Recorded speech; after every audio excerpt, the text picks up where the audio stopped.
After starting the season 7-6, the Newport Gulls have rattled 10 wins in their last 11 games and find themselves atop the Southern Division. It's been a long ways since the loss on Father's Day against the Ocean State Waves, who Newport will welcome in for Game 3 of the Pelt Bridge Series here at Guardians Field. My name is Gavin Bisho on the NECBL Broadcast Network. Pregame here in Newport, Rhode Island. Newport came off a complete performance last night, an 8-1 win after two unbelievable performances from Finbar O'Brien, who started the game with 5 scoreless innings on the hill for Newport, followed by Brendan Phillips' 4-inning save. Newport was also aided by a couple of home runs from Petey Kraska and Michael Gutton to get the W on the island of Martha's Vineyard. But Ocean State also coming off a big win against a really good Southern Division opponent in South Kingstown. The Waves shut out the Bristol Blues last night 5-0. Both teams looking to break the deadlock in this Pelt Bridge Series. We have more pregame here at Guardians Field before a great game between two rivals in the state of Rhode Island here at Guardians Field. First pitch at 6:35. But first, more here pregame.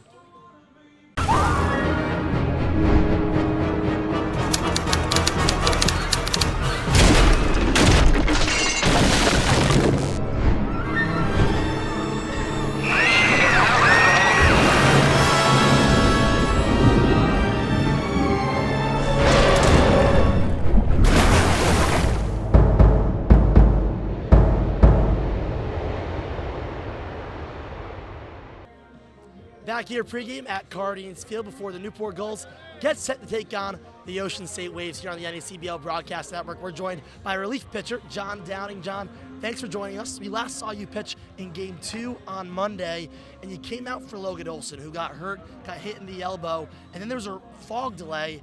What went into the decision for you to go back out after the delay? It's really unorthodox to see pitchers, after a long, lengthy delay, go back out. Yeah, I was glad to pick Logan up there. I had one of his runners on there in second, so I was glad to pick him up. And then with the fog delay, I don't think any other pitchers really planned to pitch that day. So I was good on waiting 20 minutes and keep my arm loose and going back out there after. So, yeah, everything worked out good.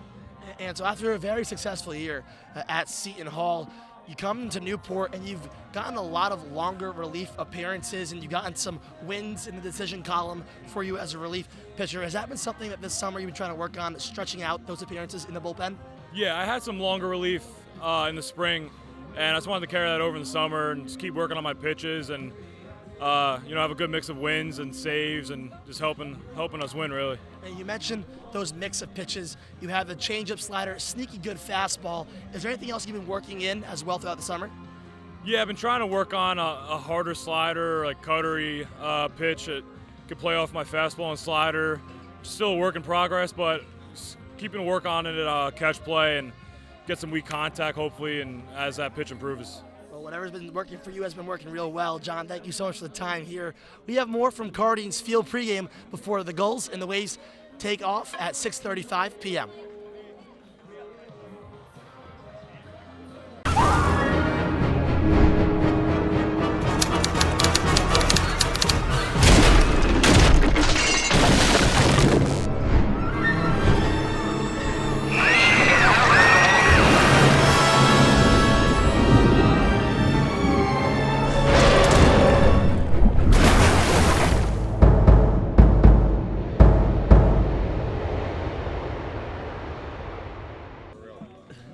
We're here pregame at Guardians Field, joined not only alongside hitting coach Chad Regan, but Chris Patsos making a celebrity guest here.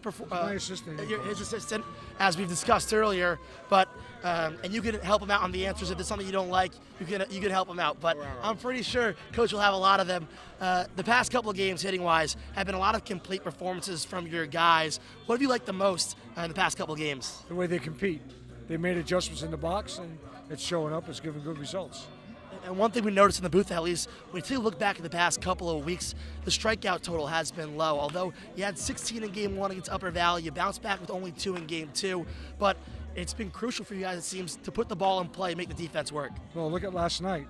We had running at third base, 1 out, got the ball in play, scored 2 runs off that, just putting the ball in play. So we put a ball in play, we're very effective. And the pitching, sometimes you got to give some credit. There's some pretty good pitchers around here too. So we get there. We can produce when we can produce. We do a good job.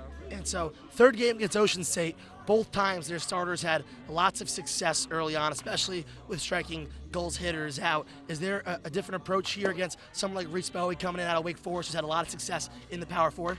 Yeah, we'd probably trip him up before he gets on the mound, get a sprain there. That way he can't throw. No, we're here. I got faith in my guys. My guys will compete. We're going to go out and compete against this kid. We'll be fine. Any final words here, Chris Bastos? Nah, we're coming around. I told Coach it takes a few weeks to get ready, get used to these wood bats. These guys are, they come from aluminum bat. They're facing 88 to 90 at school, and now you come up here, you're facing 90, 94 all the time. Wood bats, tough. Got to keep your hands in. Coach did a great job working with them, and after 3 weeks, we started putting the ball in play, and now you're seeing all the gravy start coming. So we're good. We're good. We're good. 10 wins in the last 11 is certainly a lot of gravy. Newport feeling the heat right now, top of the Southern Division, trying to keep it that way tonight against the Ocean State Waves here at Guardians Field. You got me, higher, higher, you got me, on fire, fire, every day, feeling like a holiday, you got me. Welcome back to the Newport Gulls pregame show. I'm Matt Tiernan, joined by Ethan Poole, a member of the Gulls broadcasting team. Ethan, thanks for joining me today. Just going to ask you a few questions. So first, I just want to ask you about your prior experience and really what led you to this opportunity with the Gulls. I know you're from Warwick, so you're close by. So talk to me about that. So as for my prior experience, I do a lot. I go to Hofstra University, and I'm the Associate Sports Director at WRHU, the radio station there. I also produce a radio talk show and a TV talk show. I'm sports editor for the Hofstra Chronicle, our student newspaper, and I do work with the New York Islanders radio network producing their games. So I do a lot when I'm at school, and that's what led me here. When the Polisox left, I started going to a lot of Gulls games with my dad, had a lot of fun here, and when I started looking at internship opportunities, this was kind of number one on the list, so I'm really glad that it worked out. Yeah, so clearly a lot of experience you already have, and you've done a lot already with the Gulls. You've done a little broadcasting, sideline interview, graphics, Instagram lives and such. What experience are you hoping to gain out of this to already add to what you already know? I want to get better at everything I possibly can. Getting better on air obviously would be fantastic. I think I already have made strides, especially in my sideline. Doing the camera work, that's something that I hadn't really been able to do before, so I'm really happy I'm getting that experience and able to add that kind of to my tool belt. And also, behind the scenes, I'm getting better at video editing, and I've been making the game day program using Adobe InDesign, which is something we do use at Hofstra to make the Chronicles. So I'm just kind of gaining more experience, getting more proficient in some things I already knew, and gaining some new experiences on stuff like cameras. That's awesome. Last question. What are some of your future aspirations in the sports industry? What do you want to see yourself doing in, say, the next 5-10 years? I mean, the dream is to be a broadcaster for a team. That's the goal next summer, whether it's here or somewhere else. But other than that, I just want to get better at everything I possibly can be. I want my toolbox to be as deep as possible, so whenever when I graduate and when I go into the workforce, I can get a decent job and hopefully go from there.